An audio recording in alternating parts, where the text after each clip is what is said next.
Hi friends, geometry டாப்பிக்கோட best 25 கான்செப்டில் second concept தான் solve பண்ண போகிறோம். Internal angle bisector.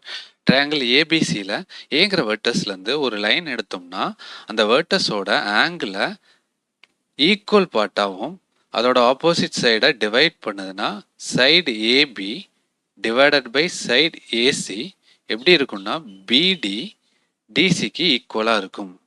AB divided by AC equal to BD divided by CD. இதுக்கு பேர் தான் இன்டர்னல் ஆங்கிள் பைசெக்டார். இப்போ இதை பேஸ் பண்ணி ஒரு சம்மா சால்வ் பண்ணலாம். Triangle DEF, the bisector of angle D intersects side EF at point N.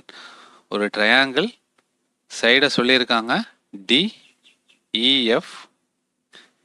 இந்த angle D பார்த்தீங்கன்னா EF பாயிண்டில் ஜாயின் பண்ணுது. ஜாயின் பண்ணுற பாயிண்ட் பார்த்தீங்கன்னா N சொல்லியிருக்காங்க.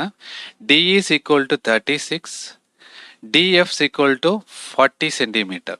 நமக்கு ரூல் தெரியும், DE divided by DF equal to EN divided by NF.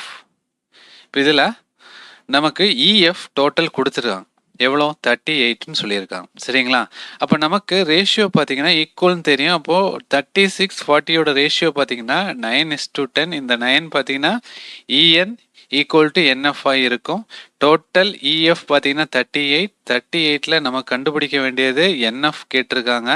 இப்போ இந்த ஏரியா 10 ரேஷியோவா, அப்போ divided by total ratio 90 into 10 கண்டுபிடிச்சிங்கன்னா 2 × 2 × 10 20 சென்டிமீட்டர்.